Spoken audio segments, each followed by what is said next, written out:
कोरी नरियल चढ़ावो दाई वो, सुमर सुमर के मनावो दाई वो। तोरन पताका सजे है अंगना, चंदन चौक पुरावो दाई वो। दे आगे परब नवराती हो मैया दरस देना वो। दे आगे परब नवराती हो मैया दरस देना वो।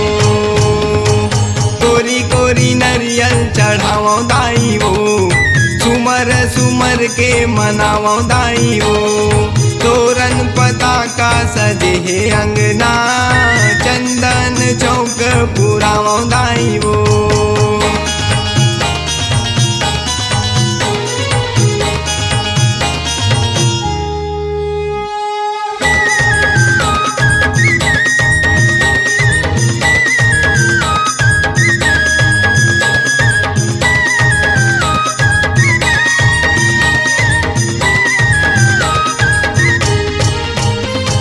मोहनी बरन रूप तोर लगथे वो दाई, तोर लगथे वो दाई, तोर लगथे।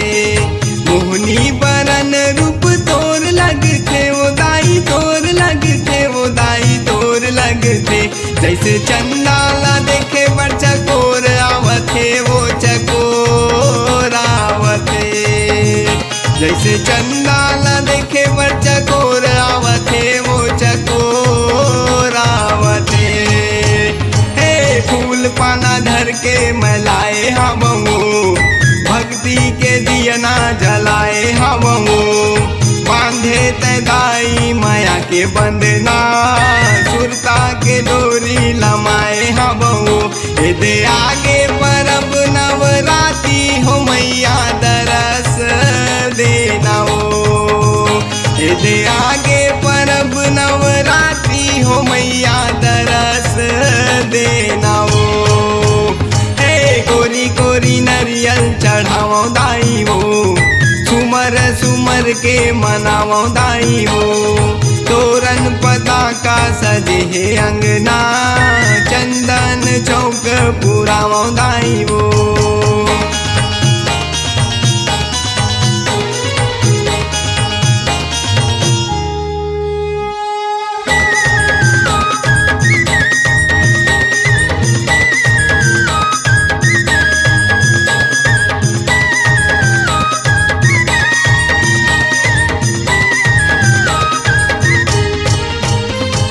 बघवा सवारी तू ही लाकुल थे वो, तू ही लाकुल थे वो, तू ही लाकुल थे। बघवा सवारी तू ही लाकुल थे वो, तू ही लाकुल थे वो, तू ही लाकुल थे। तीनों लोक माँ मैया तोर डंका बाजा थे वो, तोर डंका बाजा थे। तीनों लोक माँ मैया तोर डंका बाजा थे वो, तोर डंका बाजा थे।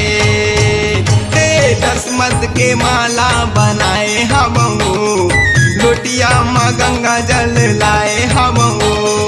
धोके मैं पीहूँ तोरे चरण ला, परमानंद दावना लगाए हमहू। दे आगे परब नवराती हो मैया दरस देना वो। दे आगे परब नवराती हो मैया दरस देना वो। हे कोरी कोरी नरियल चढ़ावो दाई वो, सुमर सुमर के मनावो दाई वो। तोरन पताका सजे है अंगना, चंदन चौक पुरावो दाई वो। दे आगे परब नवराती हो मैया दरस देना वो। दे आगे परब नवराती हो मैया दरस देना वो। दे आगे परब नवराती हो मैया दरस देना वो।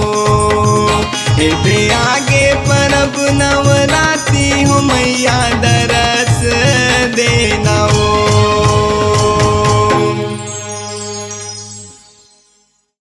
अपनी आवाज को दीजिए एक नया मुकाम। डिजिटल रिकॉर्डिंग की दुनिया का जाना पहचाना नाम स्वरांजलि। जहां गूंजती हैं ध्वनियां अपनी माटी की सौंधी सुगंध के साथ। छत्तीसगढ़ी संगीत के विविध रंग जो पहुंचाते हैं पूरे प्रदेश में डिजिटल रिकॉर्डिंग के संग।